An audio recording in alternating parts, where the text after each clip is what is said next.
यून्यूक ने तेजी से फोन उठाया, पुलिस को कॉल करने का इरादा किया, लेकिन फोन की बैटरी खत्म हो चुकी थी।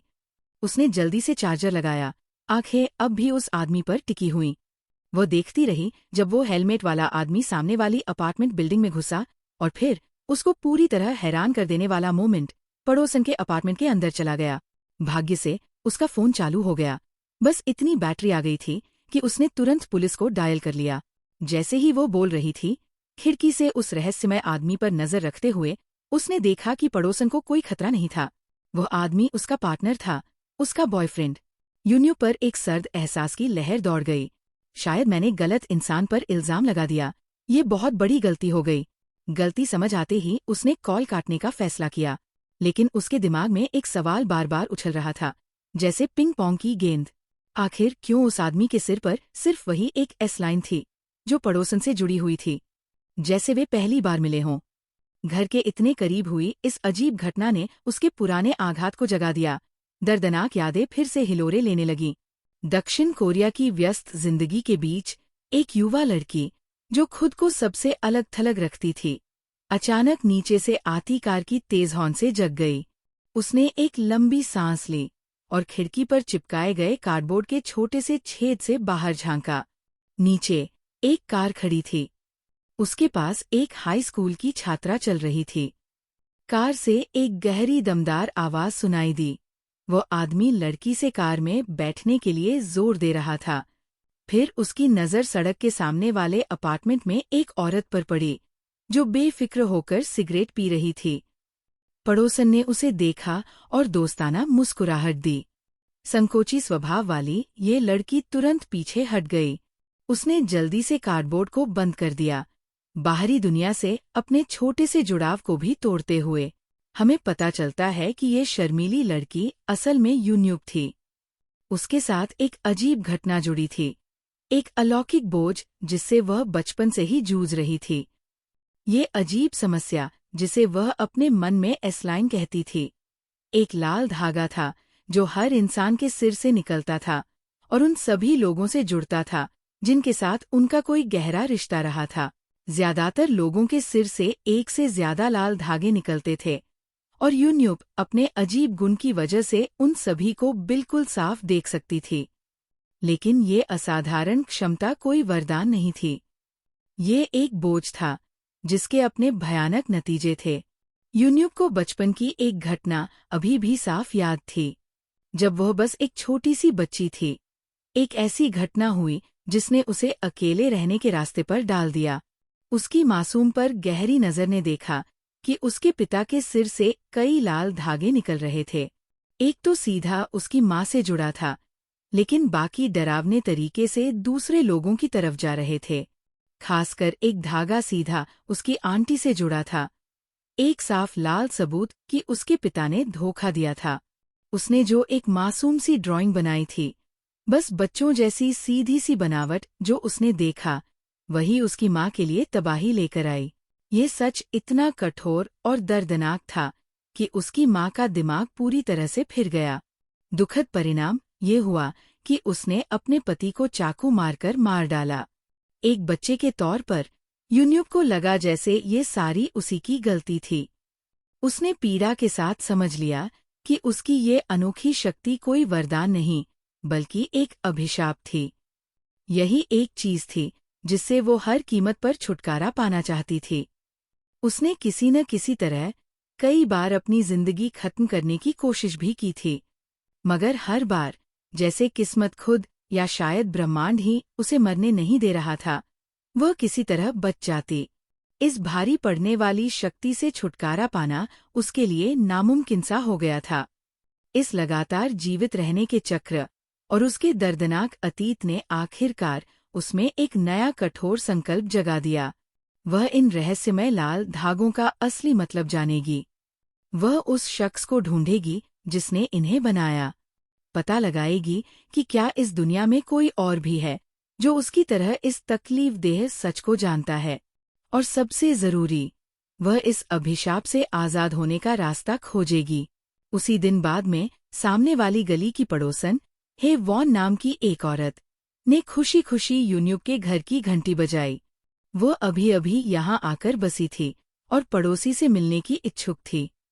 लेकिन यून्यूप, जो हमेशा अकेले रहने वाली इंसान थी, ने दरवाज़ा खोलने से साफ इनकार कर दिया। उसने जवाब में एक विनम्र अभिवादन तक नहीं दिया। मगर वो औरत आसानी से हार मानने वाली नहीं थी। उसने दोस्ताना अंदाज में खुद का परिचय दिया और अच्छे इरादे से यून्यूप के लिए ताज़े फल तोहफे में लाई थी। थोड़ी देर तक एकतरफा बातचीत के बाद ही वॉन ने विनम्रता से फल दरवाजे के सामने रख दिए और एक दयालु मुस्कान के साथ अपने अपार्टमेंट वापस चली गई। केवल तभी, जब वो पूरी तरह से चली गई थी, यून्यूप ने सावधानी से दरवाज़ा खोला, प्लास्टिक बैग उठाया और हिचकिचाते हुए फल खाए। इसी बीच एक पुलिस स्टेशन के दफ्तर में एक आदमी ने अभी-अभी ड्यूटी शुरू की थी। ये वही आदमी था जो सुबह जोर-जोर से हॉर्न बजाते हुए कार चला रहा था। इसी की आवाज़ ने यून्यूप को उसकी नींद से जगा दिया था। ये शख्स जीवुक था। जैसे ही वो ऑफिस में दाखिल हुआ, उसके साथियों ने उसका स्वागत किया। कुछ ने थके हुए मुस्कुराहटों के साथ, तो कुछ ने गंभीर प्रोफेशनल अंदाज में। उसने अपने एक साथी को अपनी चिंता जताई, उसकी भतीजी, उसी हाई स्कूल की छात्रा के बारे में जिसे वह सुबह लेने की कोशिश कर रहा था। उस लड़की का नाम था सना।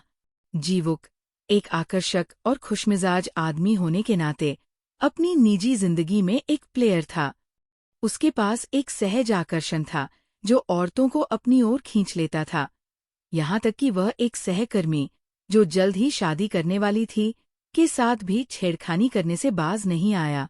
इसी बीच शहर के एक स्थानीय हाई स्कूल में छत पर एक डरावना मंजर सामने आ रहा था। कुछ बुलीज का एक गिरोह एक शांत असहाय लड़की को घेर कर उसे तंग कर रहा था। तभी गिरोह की लीडर हेंग नाम की एक खतरनाक लड़की हाथ में पोछा लेकर अकड़ती हुई वहां आई और उस लड़की को सताने के क्रूर खेल में शामिल हो गई। वह सताई जा रही लड़की कोई और नहीं, बल्कि जीवुक की भतीजी सना थी। हेंग सना से पैसे ऐंठ रही थी और एक सिहरन पैदा कर देने वाले पल में उसने धमकी दी कि अगर सना ने मना किया तो वह उसे छत से नीचे फेंक देगी। सना, जो अच्छी तरह जानती थी कि उसकी जिंदगी एक धागे पर लटकी हुई है, खुद को बिल्कुल लाचार पा रही थी और उसके पास बदमाश की मांगों को मानने के अलावा कोई चारा नहीं था। उसी दिन बाद में जीवुक और उसका साथी डोंगसिक एक भयावह क्राइम सीन की जांच में जुटे हुए थे। पीड़िता, एक महिला, को उसके अपने ही घर में मार डाला गया था। उसकी जिंदगी का एक क्रूर अंत। जीवुक, जिसकी नज़र छोटी से छोटी डिटेल पर भी जाती थी, ने देखा कि घर की बाकी अवस्था तो बिखरी हुई थी, लेकिन बेडरूम अजीब तरह से बिल्कुल साफ सुथरा था, मानो किसी ने उसे ध्यान से सजा संवार कर रखा हो। जब वो जगह का बारीकी से मुआयना कर रहा था, तो उसकी नज़र पास के एक रेस्टोरेंट के फूड बॉक्स पर पड़ी। वह कोई मशहूर रेस्टोरेंट नहीं था। तभी उसे एक अंदेशा सा हुआ।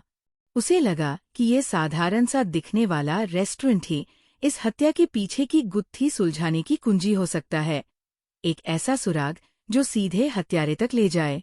थोड़ी ही देर बाद एक और डिटेक्टिव वहां पहुंची और उसने जीवुक को एक नई जानकारी दी। एक गवाह ने बताया कि उसने एक हेलमेट वाले आदमी को पीड़िता के कमरे में घुसते देखा था, मौत से पहले वाली रात। वह डिलीवरी बॉय जैसा दिखता था। जीवुक ने सारे सुराग जोड़े। उसे लगा कि यही आदमी इस हत्या का जवाब हो सकता है। आगे की जांच में जब सारे टुकड़े धीरे धीरे जुड़ने लगे, तो पता चला कि पीड़िता का एक बॉयफ्रेंड था, जिससे उसने हाल ही में ब्रेकअप किया था। संभावित सुराग को भांपते हुए जीवुक ने तुरंत डोंगसिक को उसी दिशा में जांच करने का आदेश दिया। उसे बॉयफ्रेंड की पड़ताल करने को कहा। उसी शाम यून्यूप को एक अजीब सी बेचैनी हुई जब उसने डरते डरते अपना दरवाज़ा खोलकर कुछ डिलीवर किए गए पैकेज उठाए। वहां उनके बीच ताज़े सेबों से भरा एक प्लास्टिक बैग रखा था, पड़ोसन की तरफ से एक विचारशील उपहार। वह बैग अंदर ले गई और सेब खाते हुए उसने बिना किसी मकसद के टीवी पर चल रही खबरें देखनी शुरू कर दी। अचानक उसका ध्यान खिंच गया। खबरों में वही हत्या के बारे में बताया जा रहा था जिसकी जीवुक जांच कर रहा था, और वहां बैकग्राउंड में उसने उसे देखा, एक हेलमेट पहना आदमी जो जानबूझकर दीवार के पीछे छुपकर खड़ा था, मानो पूरे मामले को गुपचुप सुन रहा हो। उसी पल एक सिहरन भरा एहसास उसके मन में हुआ। उस आदमी के सिर पर सिर्फ एक ही एस-लाइन थी, जबकि इस उलझी हुई दुनिया में हर किसी के सिर पर ढेर सारी लाइनों का जाल होता है। इस विचित्र बात ने तुरंत उसके मन में गहरा संदेह जगा गया। कुछ ही देर बाद, मानो किसी अदृश्य धागे से खिंचा आया हो, वही हेलमेट वाला आदमी यून्यूक के अपार्टमेंट के पास दिखाई दिया। उसकी नज़र तुरंत उस पर पड़ गई। उसकी बॉडी में एक खतरे की सिहरन दौड़ गई। यून्यूक ने तेजी से फोन उठाया, पुलिस को कॉल करने का इरादा किया, लेकिन फोन की बैटरी खत्म हो चुकी थी। उसने जल्दी से चार्जर लगाया। आंखें अब भी उस आदमी पर टिकी हुईं।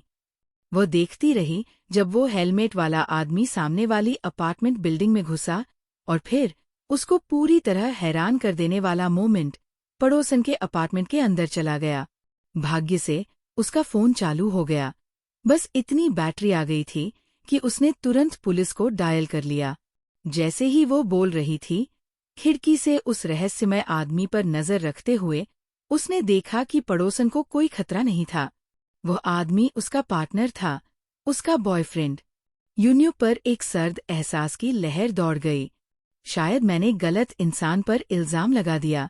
ये बहुत बड़ी गलती हो गई। गलती समझ आते ही उसने कॉल काटने का फैसला किया, लेकिन उसके दिमाग में एक सवाल बार बार उछल रहा था, जैसे पिंग पोंग की गेंद। आखिर क्यों उस आदमी के सिर पर सिर्फ वही एक एस-लाइन थी, जो पड़ोसन से जुड़ी हुई थी, जैसे वे पहली बार मिले हों। घर के इतने करीब हुई इस अजीब घटना ने उसके पुराने आघात को जगा दिया। दर्दनाक यादें फिर से हिलोरे लेने लगीं। अगले दिन हैंग और उसके गैंग द्वारा की गई निर्मम पिटाई के दर्द से जूझते हुए सना ने जानबूझकर स्कूल जाने से इनकार कर दिया। लेकिन हैंग, जो एक क्लासिक बुली थी, ने तुरंत ये निष्कर्ष निकाला कि सना स्कूल इसलिए नहीं आ रही क्योंकि वह नहीं देना चाहती है। एक क्रूएल मुस्कान के साथ हैंग सीधे सना की लॉकर की ओर बढ़ी। बुरी नीयत से उसे खोलकर वह कुछ छुपाए हुए पैसे या फिर कोई ऐसी चीज ढूंढने लगी जिससे वो सना को और टॉर्चर कर सके। अंदर उसे आश्चर्य हुआ जब उसे एक साधारण पेपर बैग मिला, जिसके अंदर छिपा हुआ एक प्रेम पत्र रखा था। वहीं दूसरी ओर जीवुक उस दिन घर लौटा तो सना का स्कूल से एब्सेंट रहना उसे अजीब लगा। जब उसने उससे पैसे मांगे, तभी उसकी नज़र उसके चेहरे और शरीर पर छाए हुए नीले पीले निशानों पर पड़ी। उसके मन में तुरंत खतरे की घंटी बज उठी। शक के घेरे में आकर उसने जोर देकर पूछा, ये सब क्या हुआ है? लेकिन सना ने जिद्दी अंदाज में चुप्पी साध ली और खुद को कमरे में बंद कर लिया, अपना दर्द अंदर ही दबाए रखा। कुछ ही देर बाद जीवुक ने सिगरेट का एक कश खींचा और तभी उसका फोन बज उठा। डोंगसिक ने उसे एक दिलचस्प जानकारी दी। किसी ने हेलमेट वाले आदमी के बारे में पुलिस को फोन किया था। सबसे अहम बात यह थी कि हत्यारे के हेलमेट पहने होने की जानकारी अभी तक मीडिया में लीक नहीं हुई थी। इसका मतलब था कि कॉलर को इस मामले की अंदरूनी जानकारी थी। डोंगसिक ने बताया कि कॉल करने वाली जीवुक की ही पड़ोसन थी और उसे वहां जाकर पूछताछ करने को कहा। जीवुक ने समय बर्बाद नहीं किया और सीधे उसके दरवाजे पर पहुंच गया, जहां यून्यूक रहती थी। उसने दरवाजे की घंटी बजाई, जोर से खटखटाया, लेकिन कोई जवाब नहीं आया। हालांकि यून्यूक दरवाजे के ठीक पीछे चुपचाप खड़ी थी, सिसकती हुई सांसें रोके हुए। तभी ऊपर से एक चश्मा पहने आदमी निकला और उसने जीवुक को बताया कि वह लड़की बिल्कुल अकेले रहती है, किसी से बात नहीं करती। जब वो आदमी चला गया तो जीवुक ने फिर से दरवाजा खटखटाया, मगर फिर भी सन्नाटा। जैसे ही वह जाने को हुआ, यून्यूक ने हिचकिचाते हुए दरवाजा थोड़ा सा खोल दिया। जीवुक ने तुरंत उससे पूछताछ शुरू कर दी। आपने वो कॉल क्यों की? आपको क्या पता है? घबराई हुई यून्यूक ने बताया कि उसने सचमुच एक हेलमेट वाले आदमी को सामने वाली बिल्डिंग के अपार्टमेंट 204 में जाते देखा था। पहले उसे लगा कि वही हत्या का अपराधी हो सकता है, लेकिन फिर उसने जल्दी से समझाया मुझे बाद में एहसास हुआ कि मैंने गलती कर दी। वो सिर्फ उस औरत का बॉयफ्रेंड था।